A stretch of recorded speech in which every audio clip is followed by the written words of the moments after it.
আমাৰ বাঁশবেড়া এলপি স্কুলেৰ অবস্থা বৰ্তমান বেয়া হয়ে আছে। এজাক বৰষুণতে আমাৰ স্কুলৰ চৌহদৰ পুৰা ভিতৰত বানপানীৰ সৃষ্টি হৈছে। গতিকে আমাৰ মানে এইখিনি জেগাটো অলপ ভালকৈ চাব লাগিছিলে। এতিয়া অসুবিধাৰ কাৰণে পৰীক্ষা চলি থকাৰ কাৰণে আমাৰ ল'ৰা ছোৱালীয়ে ভালকৈ আহিব নোখোজে।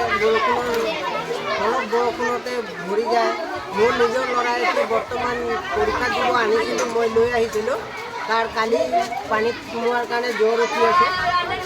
গতিকে এইখিনি চাব লাগে। আৰু যিটো আমাৰ ৰাস্তাৰ কাম চলি আছে, ৰাস্তাৰ কাৰণে আমাৰ এইটো অসুবিধা হৈ আছে যে ৰাস্তাৰ যিটো মেনেজাৰ বা কোনোবা আছে তেখেতসকলে নলা একটা বনাই দিলে ভাল আছিলে, পানীখিনি ওলাই গ'লে হয়।